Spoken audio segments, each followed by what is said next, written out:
friends, I'm Erin, and this is Erin Go Live, where I talk books, life, and adventure, whatever I happen to be getting into at the moment. Today is going to be a book haul. This is the last book haul of the year. I haven't been reading much, and actually that also means I haven't been buying books as much, but I still have a pile of 11 books here, and these are collected over probably the last 3 or 4 months, actually. I really don't think I was picking up books over the summer very much because I definitely wasn't reading. I was busy moving in and unpacking and all those things. And if you saw my latest video, started dating, fell in love, all that. So he kind of took up a lot of that time and I guess mental bandwidth. So anyway, without further ado, I will get started with the book I'm currently reading. This is a Book of the Month book, Alice Feeney's Beautiful Ugly. I didn't actually notice until just now that that's like... shiny, basically. I was gonna say holographic, that's not the right word. This is a suspense thriller. So we have a man who's an author, and he has a 2-book deal. He's written the first book. He's, the publisher is waiting on the second book, and he has major writer's block. He can't get this done because his wife has gone missing. She was supposed to be coming back for something. I think she was on her way back home from something, and she stops and she doesn't come home, and he ends up finding her car, but not her.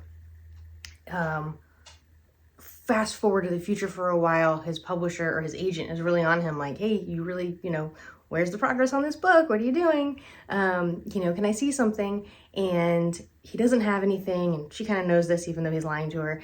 And she says, well, you know what? I have this house on this island. It used to be owned by this other really famous author, and he would go there for these writing retreats. So why don't you take the cabin and just go off to this remote island and go write.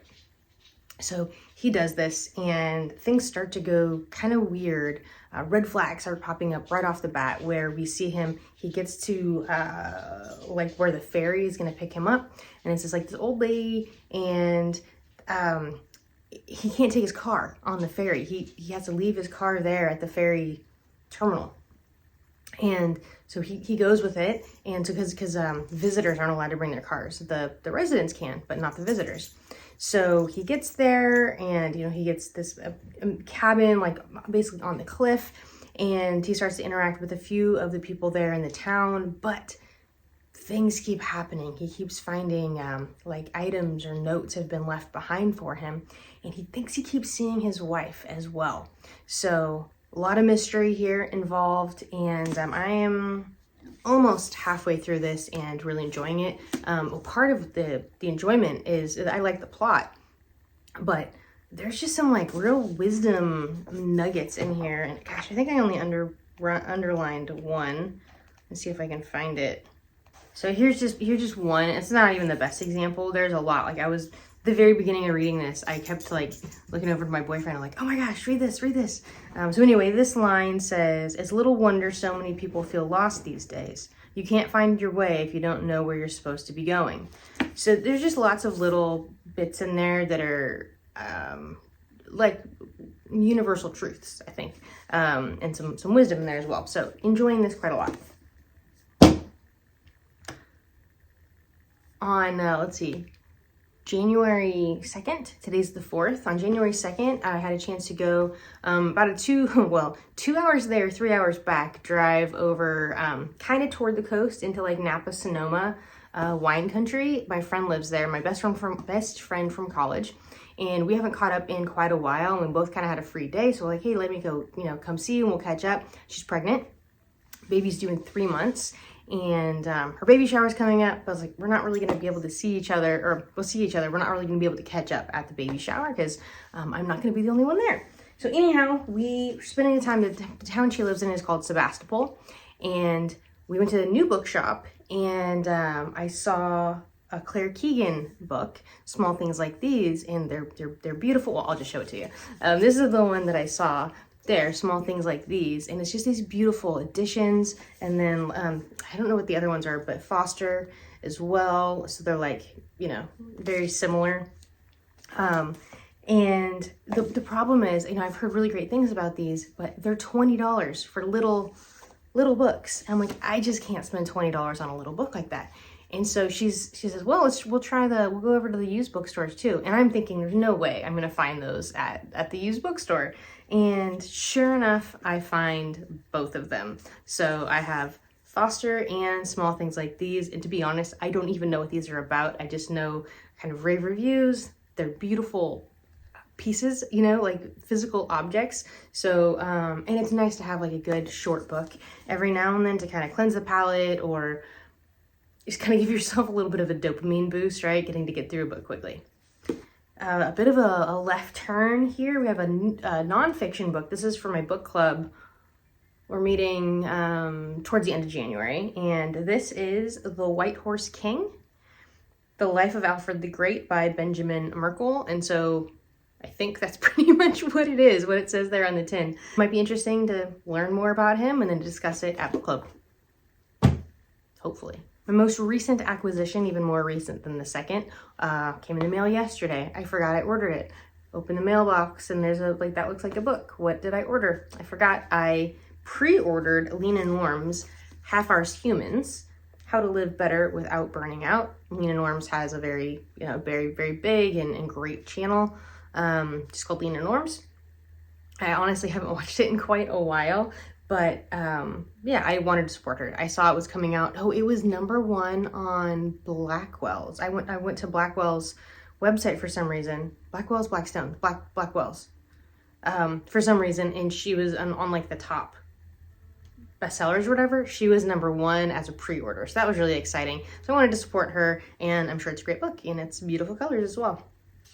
Next up is a book I asked for Christmas. I very rarely ask for specific things, but nobody knows what kind of books to get me, right? So I told my mom I found this on my local bookstore, Rue's Bookstore in Folsom. It was there. Oh, they posted it was like the indie bookstore's best books, something like that. So this is Moonbound by Robon Sloan, and it's quite sci-fi looking, but this is actually like I think like a sci-fi fantasy look at the Romance of the Three Kingdoms. This like ancient Japanese lore, I guess you want to call it. Like, let me see if it says, only it's in the future. So it's 11,000 years from now. I'm not gonna read the blurb, but it's like the Romance of the Three Kingdoms story, but told in the future. And I'm familiar with the Romance of the Three Kingdoms because my late husband was obsessed with these games called Dynasty Warriors, and there were other. Dynasty Warriors was the main one, and then there were other books that went along with it. They were all about the story of the Romance of the Three Kingdoms. And actually, wait one second, he was so into it that this is Guan Yu. Yeah, he's one of kind of like the main players in the Romance of the Three Kingdoms, and yeah, he lives on top of my living room bookshelf. I'll just set him down here. Next couple are birthday books. My birthday was at the end of November. This is Margot's Mystical Detective Agency, Now with Dragons, by K.A. Dalton. This is like an independently published book, and my aunt sent this to me, so she knows the author, and it's a mystical detective agency,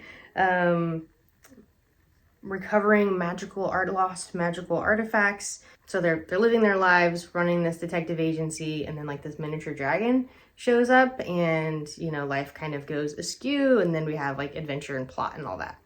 And it's quite generous font and margins and all that. So I really should get to this and give it a try. I'm always kind of skeptical about like an independently published book, small time authors and all that. But like I'm a small time author, right? I'm an indie press author, so I gotta share the love, right? Then very much not a independent book. This is the sticker's still on there, but this is The Women by Kristin Hannah. I have a thing. My sister got this for my birthday. She went to Barnes & Noble and asked for recommendations, and she's like, yeah, she likes historical fiction, and this was the first book that she came up with. Unfortunately, I hadn't read it, and it's been on the mental TBR. But here's the thing. I have this thing where I resist things that are really popular, or even resent slash, not regret, resent a little bit things that I liked before they got popular, once they get popular. Where the Crawdad Sings is a good example of a book.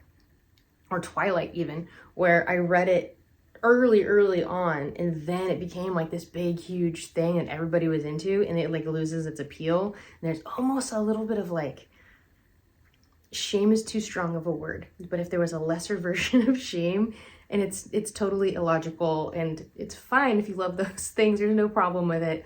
But anyway, I was kind of feeling that with the women just because it's so popular. And that's probably why I haven't read The Nightingale by her. I did read The Great Alone when it first came out several years ago, but this is about an American nurse who joins the army. Her brother was joining the Navy and is going to go join the fight in Vietnam.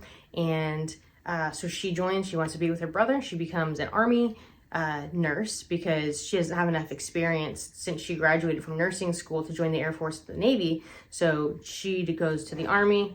She joins the army to become a nurse, you know, like a field nurse out just in the you know what. And then it also covers homecoming and how shocking and terrible Vietnam homecomings were. And so I'm in the middle of this. I've been listening to the audiobooks. I'm actually not sure how far along I actually am. But yeah, I think I'm right around 2/3 of the way through this. And at this point, she's home and experiencing what it's like to be a Vietnam veteran coming home. And yeah, I'm really, really enjoying it. The hype is, you know, what is it called? Appropriate. These next books, I'm not going to know as much about, honestly. They are all book the month books, and I've got them a little bit further away. And some of them, I'm like, why did I get that? I guess it seemed like a good idea at the time. So let's see, the same month, December, as I got Beautiful Ugly, I also picked up Definitely Better Now. This by Ava Robinson. And this, I think this actually is a romance, but what attracted me to this book was that the main character is at the very beginning, like the very first couple pages, she's reaching her 1 year of sobriety. And I'm approaching, I'm like 7.5 months, almost at 8 months sober right now. And so that's what, you know, attracted me to this book, but I do believe it is a romance. Yeah, so it's kind of like she is going to start dating.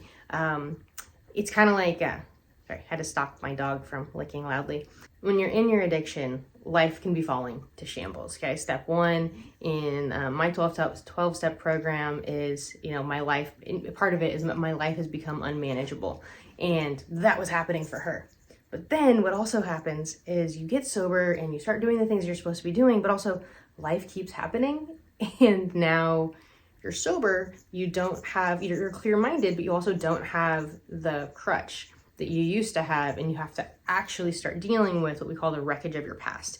And so that's going on here, and she's starting to date. So yeah, I am really interested in this one. Seems like, you know what, it's one of those, like, it seems light, like you look at the cover, you're like, oh, it's like a light, fun rom-com or something like that, but we're also dealing with a serious issue. So I'd be interested to find out what's going to be the tone of the book. And then we have the oh-so-popular Sally Rooney with her latest release, Intermezzo. I actually have no idea what this is. I've been, you know, like, up and down kind of on her books. This is kind of where, like, all right, my, not like last chance, but my last bit of investment in her as an author. Just, do I like this? Do I want to continue reading her books? We'll find out. And it's a cool cover. There's, like, shadows of people going down there, which I honestly just noticed. And then we have another really popular book, and not just popular, but highly lauded, is The God of the Woods by Liz Moore. I thought it said a memoir, but I was reading a novel and more at the same time. Liz, yeah, what is it called? The God of the Woods. And I have no idea what this is about either. When a teenager vanishes from her Adirondack summer camp, two worlds collide. Well, I love the outdoor. I love the woods. Never been to summer camp. Oh, actually, I kind of did once. Anyway, yeah, that's that one. I like the pink, like, paint drip. that looks like that is, or kind of looks like Pepto-Bismol, maybe. The last book, I have no clue what this book is. I know it's some sort of fantasy that seemed like a good idea at the time when I was ordering it from Book of the Month, and this was my November pick. So this is The Road of Bones, the Ashen series, book 1 by Demi Winters. So it is kind of a pretty cover, and back cover too. Let's find out what this is about together. In this epic and immersive Viking-inspired romantic fantasy, okay, I think that's what got me, a woman fleeing a ruthless assassin accidentally joins forces with a group of mercenaries and must use all her cunning to escape with her life and her heart intact. So, yeah, that does sound fun and adventurous. It's just like, when am I going to be in the mood to pick that up, guys? Like, just knowing myself, and there's all these amazing other books to read, right? When am I going to get to it? But I think I will really enjoy it. So, there you have it. So these are the newest 11 additions to my house. Have you read any of these? Do you want to buddy read any of these? I've only done a couple buddy reads ever, and I find them really enjoyable. So I need to do more, and also kind of give me that little bit of extra motivation and accountability to actually read what I want to read, right? So let me know. Thank you for watching. Remember, every day is a great day for a great day, no matter what.